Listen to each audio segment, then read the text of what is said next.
자, 오늘부터 새벽에 무슨 여행을 떠나죠? 이사야 여행을 떠나게 되는데 이 새벽 여행에 함께 이렇게 동참을 해주셔서 감사하고 끝까지 한번 같이 한번 갔으면 좋겠어요. 마지막 66장 마지막 절까지 이사야를 통해서 이사야 전체를 우리가 한번 이렇게 쭉 훑어가면 첫째는 이스라엘 역사를 머릿속에 이렇게 입력을 할 수 있고, 또 하나 그 역사 속에서 하나님이 어떻게 하나님께서 그 백성 가운데 함께 하시는가, 그것에 이제 하나님의 어떤 진한 심정을 느낄 수가 있고, 또 하나 그 역사라고 하는 것은 참 묘합니다. 과거에 일어난 역사가 지금도 거의 반복되는 것이 역사입니다. 그래서 이사야를 통해서 우리 속에 하나님의 놀라운 이 구원의 역사를 다시 한번 느끼는 행복한 이사야 새벽 여행이 됐으면 좋겠어요. 서로 한번 축복하셨으면 좋겠습니다. 우리 끝까지 함께 갑시다. 그래서 이 새벽에 저 흑판에다가 좀 이렇게 적으면서, 왜냐하면 지도도 좀 그려 드려야 되고 그래야 좀 이해가 될 것 같아서 이 새벽에 새벽 예배도 함께 하고 성경 강해도 같이 좀 듣고 해서 하루하루가 이거 끝까지 한다 생각하지 마시고 그냥 딱 하루만 나오세요. 그래야 이것을 매일 이렇게 해나가지, 나 죽을 때까지 하겠습니다 그러면 참 어려워요, 곤란해요. 그렇게 하지 마시고 그냥 하루하루 한다 그렇게 생각하고 이사야를 한번 따라와 주셨으면 좋겠습니다. 이 이사야 성경은 이스라엘 백성들, 특히 히브리 사람들이 참 좋아하는 예언서 가운데 하나입니다. 왜 그러냐면 이유가 있습니다. 거기는 두 가지 내용이 있기 때문에 그래요. 이스라엘의 구원과 회복에 대한 메시지가 있습니다. 우리가 생각할 때는 이스라엘이지만은 거기에서 히브리 사람들은 자기 나라의 역사거든요. 그러니까 자기 나라의 역사 속에 하나님이 구원하고 하나님께서 그들을 다시 이렇게 세우신다, 그 메시지 때문에 이 유대인들, 히브리 사람들이 이 이사야라고 하는 예언서를 참 좋아해요.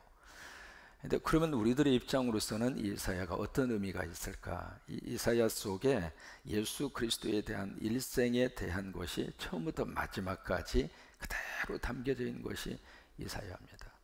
예수님의 탄생과 예수님의 십자가, 예수님의 부활, 예수님의 승천, 예수님의 재림까지.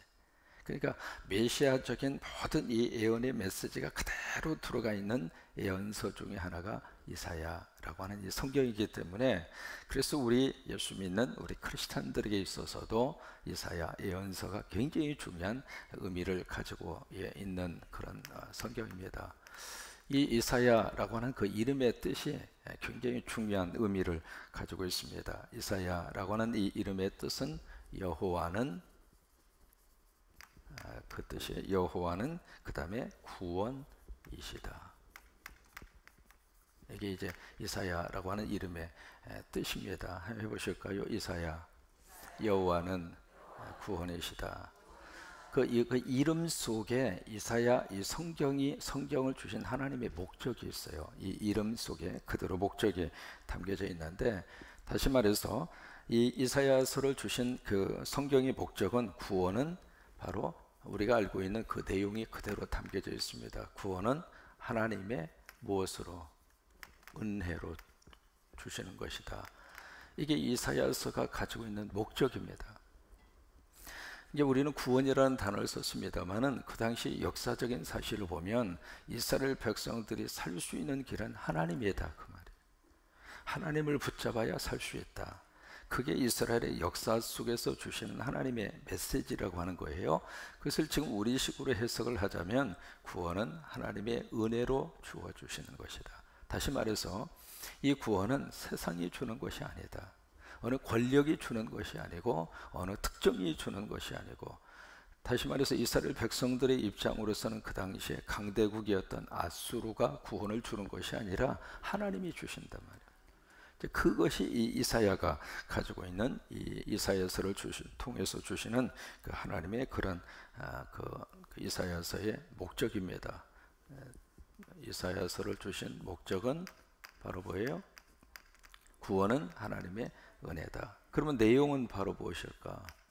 내용은 두 가지의 내용을 가지고 있습니다. 첫째는 심판이고 두 번째는 구원입니다. 이제 자세한 내용들이 이제 이사야서를 함께 가면서 같이 보시기를 원하고, 그 다음에 세 번째로 이 이사야서가 신약 성경에 구약에 대한 인용이 굉장히 많습니다. 많은데 그 중에서 가장 많은 구약 성경 인용이 된 성경이 이사야입니다. 그러면 그 신약 성경 속에 얼마나 인용이 되어져 있을까? 모두 23번 인용이 되어 있습니다. 23번 인용이 되어져 있는데 예수님께서 인용하신 게 가장 많아요. 복음서에 이사야서에 대한 인용구가 14번 나옵니다. 그러니까 복음서에 가장 많이 그렇게 나와져 있고, 그 다음에 사도행전에 4번, 로마서에 4번. 그래서 모두 23번이 아니라 한 번. 아니. 21번. 맞아. 21번. 그러니까 복음서에 13번, 사도행전에 4번, 로마서에 4번. 모두 합쳐서 21번. 21번 이 이사야서가 신약 성경에 인용이 됩니다. 그 다음에 이사야서는 전체가 바로 성경의 축소판입니다. 성경의 축소판. 전부 보시면 두 가지로 되어져 있어요. 1장에서 39장까지. 그 다음에 40장에서 66장까지. 그러면 참 묘한 구조를 가지고 있거든요. 1장에서 39장 모두 구약 성경은 몇 권으로 되어 있어요? 구약 성경 39권, 신약 성경은 26권. 이게요, 이거하고 합치면 66권이에요. 그리고 1장에서 몇 장까지 있느냐면 66장까지 있어요. 그러니까 이사야 이 성경은요, 참 묘하게도 성경의 축소판입니다. 그러니까 1장에서 39장은 구약이에요. 구약 성경에 대한 내용이 1장에서 39장까지고 40장에서 66장까지는 무슨 내용일까요? 신약 성경의 내용이에요. 그러니까 이 이사야서 이 자체가 바로 성경의 축소판이 바로 이사야라고 하는 이 성경입니다. 그러니까 이사야서를 우리가 정확하게 쭉 같이 이렇게 이해를 하고 있으면은 성경 전체를 우리가 관통할 수 있다라고 하는 이제 그런 의미에서 이런 구조를 가지고 있습니다. 1장에서 39장은 지금 무엇을 말씀을 하시고 있느냐면 아수르를 조심해라. 그 역사적인 그 배경이 있거든요. 그 당시에 제국이었던 아수르라고 하는 이 나라를 조심해라. 그것이 이제 1장에서 39장이고 40장에서 66장까지는 이제 역사의 판도가 바뀌어져 가지고 이스라엘 백성들이 완전히 바벨론에 의해서 망하고 포로로 끌려가요. 포로로 끌려간 그 백성들에게 이사야를 통해서 하나님이 계속 위로를 하시는 거예요. 지금 포로 생활 속에 그들이 지금 처절한 고향을 떠나고 낯선 그 땅에 포로로 끌려가서 완전히 비인간적인 삶을 사는 그들에게 하나님이 위로하고 그들에게 다가서 주시고 그들을 감싸 안아 주시는, 그러면서 나중에 그들이 포로에서 다시 한번 돌아오는 이제 그런 내용이 담겨져 있는 것이 40장에서 66장까지의 그런 내용입니다. 자, 이사야서가 나온 역사적인 배경이 있습니다. 그 당시의 역사적인 배경을 지도를 통해서 잠깐 한번 보실 필요가 있는데, 언제 한번 지도 그리는 방법 혹시 기억하셔요? 빵떡을 그리고 그 다음에 뭘 꽂아요? 삼지창을 꽂고 그 다음에 여기에 뭘 그리죠? 돼지 족발을 새벽부터 먹고 싶은 생각이 그 다음에 이쪽은 뭘 그리죠? 닭다리를 그리고 이쪽은요 코브라를 그려서 낼롱하게 만들고, 그 다윗이 세상을 떠나고 그 다음 왕이 된 사람이 솔로몬이에요. 근데 솔로몬이 세상을 떠난 다음에 나라가 어떻게 되냐면 둘로 나누어져요. 둘로 나누어져서 북쪽과 남쪽으로 이제 나누어지게 됩니다. 그래서 북쪽은 바로 이스라엘이라고 하는 나라가 형성이 되고, 밑에는 남쪽은 무슨 나라? 유다라고 하는 나라가 형성이 돼요. 이 북쪽의 이스라엘은 모두 10지파가 한 덩어리가 됩니다. 굉장히 덩치가 컸어요. 이쪽에 남쪽의 유다는 2지파가 차별을 해서 나라를 만듭니다. 북쪽의 이스라엘의 수도는 여러분 기억하시는 사마리아, 여기가 수도입니다. 사마리아 이름 많이 들어보셨잖아요. 그게 이제 북쪽 이스라엘의 수도예요. 그리고 남쪽 유다의 수도는 예루살렘이에요. 그러니까 남쪽은 예루살렘, 북쪽은 사마리아. 그 수도를 중심으로 나라가 둘로 쫙 이렇게 나누어진 거예요. 어떤 역사적인 판도가 벌어지게 되는가? 이스라엘 바로 위에는 시리아라고 하는 이 나라가, 이쪽에 시리아라고 하는 나라가 그 당시 차지하고 있었고, 바로 이 페르시아만 위쪽에 유프라데스, 그 다음에 티그리스 강 이쪽 중심으로, 지금으로 말하면 이란하고 이라크 그 땅입니다. 그 땅에 어떤 제국이 있었느냐면 이쪽에 아수르라고 하는 제국이 자리를 잡고 있었고, 그 밑에 바벨론이라고 하는 나라가 같이 이렇게 있었어요. 그 당시에 가장 강력한 힘을 가지고 있었던 나라가 아수르입니다. 그래서 아수르가 자꾸 밑으로 막 치고 들어오려고 그러는 거예요. 사람은, 이 나라는 참 묘해요. 어떤 힘의 논리를 가지고 있으면 그 힘을 가지고 힘이 약한 쪽으로 자꾸 자기 영역을 뻗어가려고 그러는 거예요. 그게 이제 고대에도 그러고 지금도 그러고 앞으로도 마찬가지입니다. 그러니까 이 모습을 보면 우리 한반도의 운명하고 어쩜 그래도 비슷한지 몰라요. 그래서 이 아수르가 자꾸 밑으로 내려오려고 그래요. 밑으로 내려오려고 그러니까 여기 시리아하고 이스라엘이 이 아수르의 반아수르 정책을 펼칩니다. 그러니까 시리아하고 이 이스라엘이 둘이 한 덩어리가 돼서 이 아수르가 이쪽으로 치고 들어오는 것을 막는 거예요. 막으면서 하는 말이 유다 보고 우리하고 같이 힘을 합치자. 같이 힘을 합쳐서 이 아수르가 우리 속에, 우리 쪽으로 이렇게 치고 들어오는 것을 같이 막자. 그렇게 이제 제안을 합니다. 제안을 하는데 이 유다는 그 제안을 거절을 해요. 거절을 하고 유다가 누구에게 손을 펼쳐느냐면 이 아수르의 손을 펼칩니다. 아수르하고 손을 잡는 거예요. 손을 잡으니까 아수르는 때는 이때다 싶어가지고 이스라엘을 공격해서 들어와요. 들어와서 주전 722년, 이 역사 그 연대수는 굉장히 중요한 연대입니다. 주전 722년에 아수르가 이스라엘을 먹어버려요. 그래서 이스라엘이 망하는 겁니다. 이제 그런 판도가 된 거예요. 그런 판도가 되면서, 그러니까 아수르 입장으로서는 때는 이때다 싶어서 이스라엘을 꿀꺽 삼켜버리고, 그리고 이 유다는 이 아수르의 속국으로 만듭니다. 속국으로. 그러니까 보세요. 이 유다 입장으로서는 좀 도움을 요청했는데 이 도움을 요청한 이 손길이 오히려 이스라엘을 망하게 했고, 유다 입장으로서는 속국이 된 거예요. 이때의 왕이 유다의 아하스라고 하는 그 왕입니다. 이 역사 속에서 1장에서 39장까지 계속 이사야를 통해서 하나님이 주시는 메시지는 아수르 의지하지 말아라.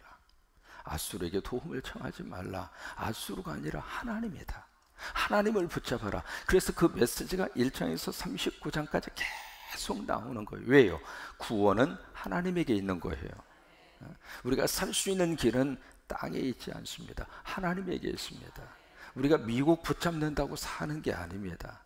그렇다고 중국을 달랜다고 우리 민족의 영원히 안정을 보장받는 게 아닙니다. 우리 민족이 살 수 있는 길은 하나님이에요. 하나님의 손을 잡아야지, 그래야 하나님이 우리를 도와주시고 우리나라를 지켜주시고. 그래서 우리는 그 애국가, 그 가사가 너무 좋아요. 누가 보호하사. 그런 거예요. 그런 거예요. 그런데 이 유다 입장으로서는 하나님을 계속 붙잡으라고 그렇게 이사야를 통해서 하나님이 메시지를 주심에도 불구하고 유다는 하나님이 아니라 아수르를 잡은 거예요. 그래서 이제 속국이 됐죠. 속국이 되니까 너무 지금 고달프잖아요. 고달프니까 이제는 유다가 어느 쪽으로 손을 내미는가? 이쪽에 애굽이 있습니다. 애굽 쪽에다가 또 손을 내밀어요. 그러니까 유다 입장으로서는 위로 붙었다, 아래로 붙었다, 그런 식으로 이제 붙은 거예요. 붙어서 이 애굽이 그래 우리가 도와줄게 해서 애굽이 같이 이렇게 치고 올라와서 이 아수르를 이렇게 밀어냅니다. 이 애굽의 힘으로 아수르 이렇게 밀어내는데, 또 하나 여기에서 어떤 판도가 일어나느냐면 이 바벨론이라고 하는 나라가 아수르하고 대판 붙어요. 대판 붙어서 이 바벨론이 아수르를 또 꿀꺽 삼켜버려요. 삼켜서 이 아수르라고 하는 제국이 없어지고 그 다음에 바벨론이라고 하는 나라로 다시 여기 이 전체가 바벨론이 꿀꺽 먹어버린 거예요. 먹으면서 이 바벨론이 밑으로 또 내려오는 거죠. 왜? 애굽을 치기 위해서. 내려오면서 이 유다라고 하는 이 나라를 이 바벨론이 삼켜버립니다. 이것이 바로 BC 586년입니다. 586년. 그러니까 북쪽이 망하고 나서 정확하게 136년 만에 남쪽도 망한 거예요. 그러면서 이 유다의 백성들이 바벨론이라고 하는 나라, 이 이스라엘과 유다의 백성이 바벨론이라는 나라로 포로로 다 끌려가는 거예요. 그게 이제 이스라엘의 역사 속에서 나오는 그런 역사의 한 배경인데, 그 속에서 바로 40장 이하의 이사야서가 등장을 하는 거예요. 이제는 나라가 망하고 남의 나라에 포로로 끌려가는 있는 내 백성을 한없이 하나님이 위로하는 거예요. 참 그게 하나님의 심정이에요.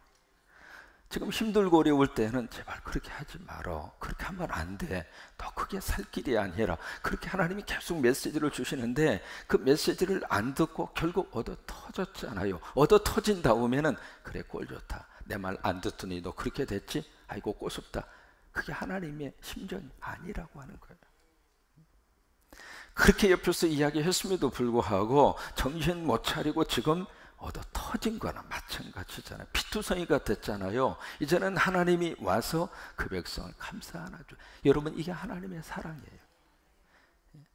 이게 하나님의 놀라운 구원의 역사입니다. 그래서 그 백성에게 와서 막 위로해 줘요. 이게 이사야 40장 이하의 말씀입니다. 그래서 40장 이하를 보면은요, 그렇게 행복한 메시지가 너무 많습니다. 40장 첫 번 출발이 위로하라, 위로하라, 내 백성을 위로하라.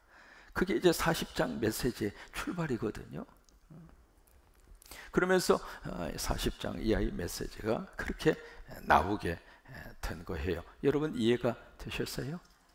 여러분 이 역사, 이것이 바로 계속해서 역대상하, 열왕기상하에 나오는 역사의 가장 축소판입니다. 이 역사가 바로 이사야서가 나오게 된 역사적인 배경의 한 축이기도 합니다. 그 다음에 이사야라고 하는 것은 예언입니다. 예언. 여러분, 그 예언이라고 하는 것은 두 가지의 뜻을 가지고 있습니다. 첫째는 예언이라고 하는 것은 미래에 일어날 일과 사건에 대한 말씀. 그게 이제 예언입니다. 여러분, 예언은 누가 주느냐면 하나님이 주시는 거예요. 그러니까 예언이라고 하는 것은 지금 당장 일어날 일이 아니라 미래에 일어날 일.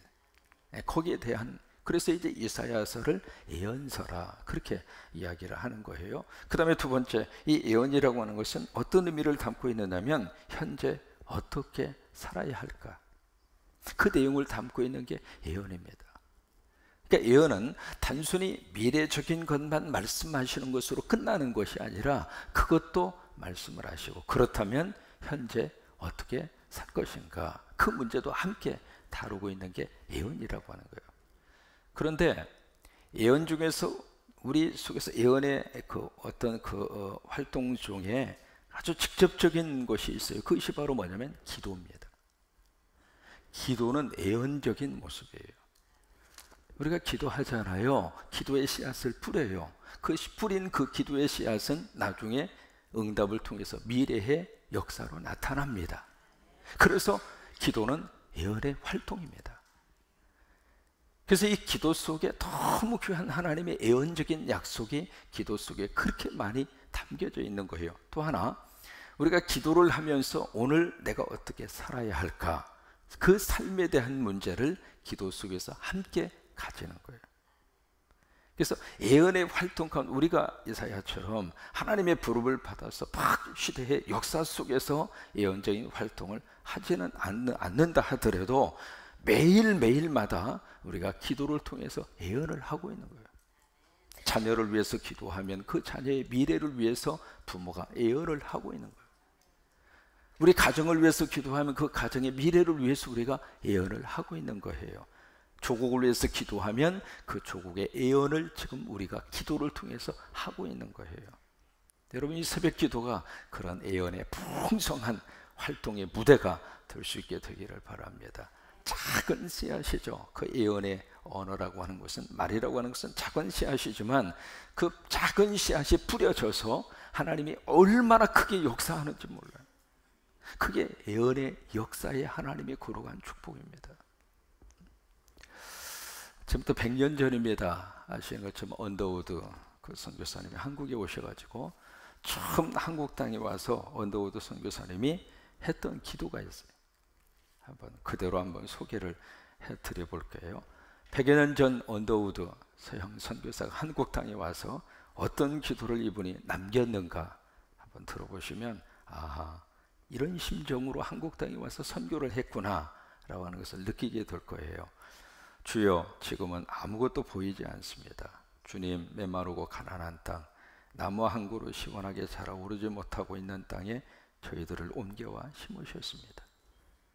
지금이야 뭐 어디를 봐도 다 그렇게 산천초목이 우거져 있습니다만은 그 당시 무슨 뭐 산에 무슨 나무가 있었어요. 그러니까 그 모습을 여기다가 표현을 하고 있는 거예요. 그 넓은 태평양을 어떻게 건너왔는지 그 사실이 기적입니다. 주께서 붙잡아 뚝 떨어뜨려 놓으신 듯한 이곳 조선 땅, 지금은 아무것도 보이지 않습니다. 보이는 것은 고집스럽게 얼룩진 어두움 뿐입니다. 어둠과 가난한 인습에 묶여있는 조선 사람들 뿐입니다. 그들은 왜 묶여있는지도 고통이라는 것도 모르고 있습니다. 고통을 고통인 줄을 모르는 자에게 고통을 벗겨주겠다고 하면 의심하고 화부터 냅니다. 복음을 모르니까 예수 믿으라고 하면 뭐 믿겠어요? 그러니까 그런 모습이에요. 조선 남자들의 속셈이 보이지 않습니다. 나라 조정의 내심도 보이지 않습니다. 가마를 타고 다니는 여자들을 영영 볼 기회가 없으면 어쩌나 합니다. 조선의 마음이 보이지 않습니다. 그러니까 여자들도 복음 전하고 싶어도 가마 타고 있으면 남자들 만날 수가 없잖아요. 이제 그런 모습이고, 그리고 저희가 해야 할 일이 보이지 않습니다. 그러나 주님 순종하겠습니다. 겸손하게 순종할 때 주께서 일을 시작하시고 그 하시는 일을 우리들의 영적인 눈이 볼 수 있는 날이 있을 줄 믿나이다. 믿음은 바라는 것들의 실상이요 보지 못하는 것들의 증거니라고 하신 말씀을 따라 조선의 믿음의 앞날을 볼 수 있게 될 것을 믿습니다. 지금은 우리가 황무지 위에 맨손으로 서 있는 것 같사오나, 지금은 우리가 서양 귀신 양귀자라고 손가락질을 받고 있사오나, 저희들이 우리 영혼과 하나인 것을 깨닫고 하나님 나라의 한 백성 한 자녀임을 알고 눈물로 기뻐할 날이 있음을 믿나이다. 지금은 예배드릴 예배당도 없고 학교도 없고 그저 경계의 의심과 멸시와 천대함이 가득한 곳이지만 이곳이 머지않아 은총의 땅이 되리라고 하는 것을 믿습니다. 주여, 오직 저희의 믿음을 붙잡아 주옵소서. 여러분, 이 마음으로 기도를 심은 거예요. 다시 말해 예언을 심은 거란 말이에요. 그렇게 기도를 심고 이 예언을 심었던 그들을 통해서 100년 후에 한국 땅에 엄청난 기독교의 역사가 일어나겠다. 여러분, 이사야서를 통해서 매일 새벽에 예언의 기도를 심는 축복의 하루하루가 될 수 있게 되기를 주의 이름으로 축복하고, 그래서 이사야 이 이름의 뜻대로 구원은 누가 줘요? 하나님이 주십니다. 우리 가정의 구원도 하나님이 주시고, 우리 민족의 구원도 하나님이 주시고, 우리 자녀의 구원도 하나님이 주시고, 그래서 이사야서를 통해서 하나님이 우리를 구원하시는 그 놀라운 역사의 흔적들을 함께 나누고, 그리고 매일매일이 우리가 기도의 예언을 심어서 그 예언대로 우리 가정과 우리 자녀와 우리 민족 가운데 하나님의 귀한 축복이 임할 수 있게 되기를 주의 이름으로 축원합니다. 우리 1절에 보시면은 거기 4명의 왕이 나옵니다. 왕이 나오는데 첫째 왕이 우시야입니다. 이 우시야라고 하는 왕은 이사야가 소명을 받기 전에 죽습니다. 그러니까 이사야가 죽은 다음에, 우시야가 죽은 다음에 이사야가 소명을 받는데 그때가 주전 740년입니다. 그러니까 이사야라고 하는 이 하나님의 예언자는 주전 740년부터 예언의 활동을 시작을 한 거예요. 그리고 그 다음에 요담이 나옵니다. 근데 이 우시아라고 하는 이 왕이 하나님의 축복으로 가장 많은 땅을 확보합니다. 우시아 이 시대에. 그 다음에 이제 요담은 그것을 그대로 이어받았고요. 그 다음에 나온 사람이 아하스입니다. 이 아하스라고 하는 이 왕은 선조들의 걸었던 그 길과 정반대의 길을 걸어요. 그래서 이 아하스라고 하는 이 왕은 계속 하나님을 거부하고 바알을 숭배하고, 그래서 결국 이 유다가 이 아수르의 손을 잡았던 시절도 아하스입니다. 이 아하스라고 하는 이 왕 때 이 유다가 아수르의 손을 잡아요. 이 이사야는 계속 왕에게 그거 아니라고, 하나님의 손을 잡으라고, 하나님을 의지하라고, 하나님에게 무릎을 꿇으라고, 그러면 하나님이 도와주신다고 그 메시지를 계속 증거하고 전했음에도 불구하고 아하스는 안 그랬어요. 우리가 살 길은 아수르다 해서 아수르를 붙잡은 거예요. 그 왕이 바로 여기에 기록되어 있는 아하스라고 하는 이 왕입니다. 그 다음에 히스기야가 나옵니다. 히스기야는 남쪽의 유다의 왕들 중에서 가장 뛰어난 왕입니다. 이 히스기야라고 하는 이 왕 시절에 어떤 역사가 나타났는가? 성전 예배가 회복이 돼요.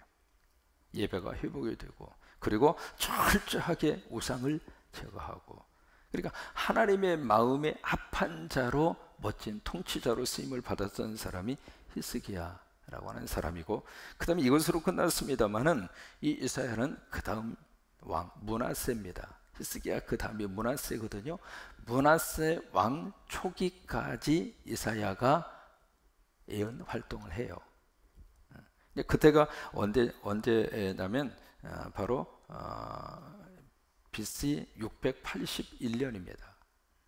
이 BC 681년이 바로 어떤 해냐면 이 아수르의 왕 산헤립, 성경이 많이 등장하잖아요. 아수르의 왕 산헤립이 죽은 해가 BC 681년입니다. 그러니까 아수르의 왕이 죽고 여기는 그 유다의 14번째 왕 므낫세라고 하는 왕이 집권을 해요. 그때까지 이사야가 무려 60년 동안, 이 이사야라고 하는 이 선지자는 이 예언 활동을 60년 동안 예언 활동을 해요. 굉장히 오랫동안 예언자로서의 활동을 한 사람이 이사야라고 하는 이 사람이에요. 자, 앞으로 계속해서 이사야서를 통해서 다시 한번 하나님의 귀한 은혜를 함께 매일 새벽마다 누릴 수 있게 되기를 바랍니다. 이제 전체적으로 한번 이렇게 머릿속에 기억을 하고 이사야 새벽 여행에 함께 떠나셨으면 좋겠어요. 자, 1절을 다시 한번 읽겠습니다. 시작. 유다 왕 우시야와 요담과 아하스와 히스기야 시대에 아모스의 아들 이사야가 유다와 예루살렘에 관하여 본 계시라. 아멘.